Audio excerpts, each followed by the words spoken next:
Caitlin Clark, even being out for those 3 weeks, did something on the basketball court that I've never seen a player do in the WNBA. Caitlin Clark, she still played 30 minutes in the game, but that she had no rust, had a performance like that. Did the WNBA just hit a new low? Caitlin Clark's brutal injury has fans outraged. But wait until you see the clip that's sparking backlash everywhere. Referees missed one foul after another, so bad even ABC's own commentators slammed the officiating on live TV. Rebecca Lobo couldn't believe her eyes, saying, "That's a foul, that's a foul, every single one of them." Just how bad has this crisis gotten? Stay tuned. Imagine this. Caitlin Clark is sprinting down the court, weaving through defenders like it's second nature. Her focus razor sharp as she looks to outmaneuver the competition. But the physicality ramps up quickly. Arms grabbing, bodies colliding, elbows flying. Clark hits the deck hard, grimacing as she clutches her abdomen. But here's what leaves everyone shaking their heads. The referees, standing by like it's just another play. Not one whistle is blown. You watch it happen and think, is anybody seeing this? How could that not be a foul? That's the moment people realize something's wrong, not just in that game, but within the entire system.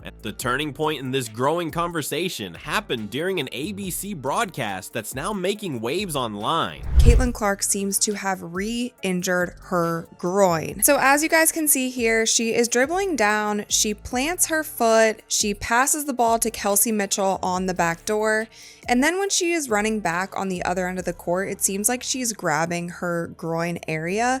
She is fighting back tears and she walks straight over to the bench. Now, when she goes over to the bench, she starts crying, and I've honestly never seen Caitlin Clark cry on the court except when she lost the national championship game. But this was honestly, I'm not going to share this whole clip because I don't know how much she wants the video of her basically crying on the court to be circulated around. Rebecca Lobo, who's as composed as it gets in her commentary, couldn't help but call out what she was seeing as Caitlin Clark struggled to get up from yet another hit. Her words were simple but scathing. "That's a foul. That's a foul. Every single one of them." Lobo's co-announcer Ryan Ruocco backed her up, his tone simmering with frustration. For these two to lose their cool live on air, it said everything. Fans didn't just hear them, they felt the disbelief, the indignation. This wasn't just a missed call, it was negligence on display for millions. But here's the thing, that clip wasn't just an isolated mistake. What makes this situation so heated is that people now see it as part of a larger pattern. The officiating in the WNBA this season hasn't just been inconsistent, it's been downright dangerous.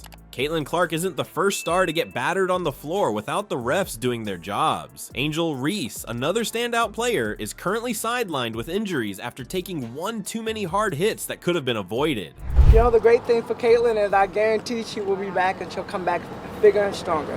So it's great to be able to see Indy represent. And I mean, it sucks, right? We're here in Indianapolis and you want to be able to be well represented with all the players that got selected. Even more importantly, bringing the best player here to Indianapolis for our fans to see, those that don't necessarily always get a chance to see every other team. They get to see the best players in the world right here in Indianapolis. Fans have been tracking these moments, and it's not just star power that's getting hurt, it's the game itself. The league thrives on these marquee players, and if refs can't protect them, what are we even watching for? One specific play has been replayed again and again by frustrated viewers. JJ Quinterly, a scrappy defender, was guarding Clark like her life depended on it, but this went way past aggression. Quinterly could be seen grabbing handfuls of Clark's jersey multiple times, holding her back almost like a game of tug of war, and still, nothing, not a single whistle. Later in that same sequence, Clark drove into the paint and caught a knee to the abdomen, doubling over as she gasped for air.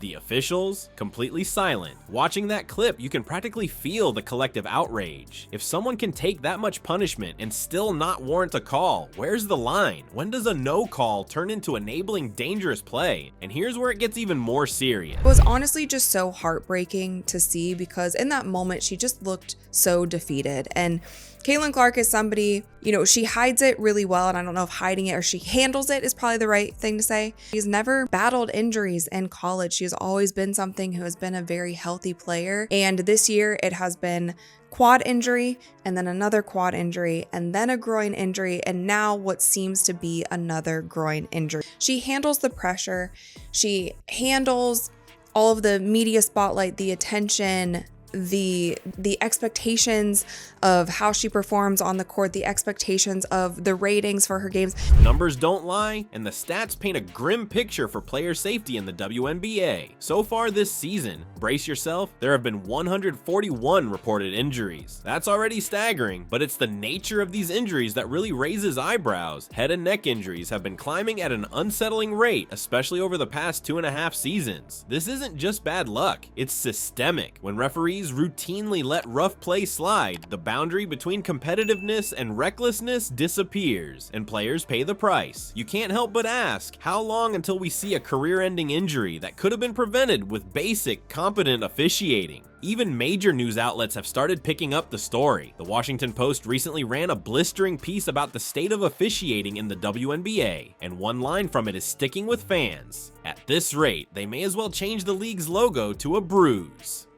Think about that for a second. That's not just sharp criticism, it's outright embarrassment for a league that's still fighting for greater visibility on the sports landscape. The WNBA has worked so hard to build its reputation as a dynamic, fast-paced game with world-class athletes. But if the product on the court continues to devolve into chaos because the officials won't step up, that progress could unravel faster than anyone wants to admit. So now, the big question, where does the league go from here? We're not just talking about tweaking a few officiating guidelines or issuing public apologies after bad calls. This is a credibility issue at its core. Fans invest not only their time, but their trust into the idea that what they're watching is a fair competition. And the truth is, fans are smart. They can see when something's off. If referees can't protect the league's brightest stars, that trust is going to evaporate. And once it's gone, it's hard to get back. Viewers will turn away, sponsors will hesitate, growth will stall. Rebecca Lobo's commentary wasn't just about bad calls in one game. It was a wake-up call, one the league can't afford to ignore. The fact that such a respected voice within the WNBA community openly criticized officiating during a live broadcast shows how critical this issue has become. If you can't win over your own commentators, how do you expect to maintain credibility with your audience? It's a bad look, plain and simple. But here's the real concern. This problem can't just blow over. The WNBA is at a pivotal point in its growth, and moments like this have the power to either propel it forward or throw it into disarray. So what happens next? A league that ignores problems like this isn't just risking its players, it's risking its future. The WNBA isn't just dealing with bad officiating, it's spiraling toward a full-blown credibility crisis. When commentators like Rebecca Lobo and Ryan Ruocco openly call out the refs during a national broadcast, you know the problem is impossible to ignore. Fans trust the game to be fair, and when stars like Caitlin Clark are left unprotected, that trust crumbles fast. The league can't afford to lose its biggest names, or its audience. Investing in competent officiating isn't optional anymore. It's the only way to prevent more injuries and save the league's reputation. The question is, will they fix it before it's too late?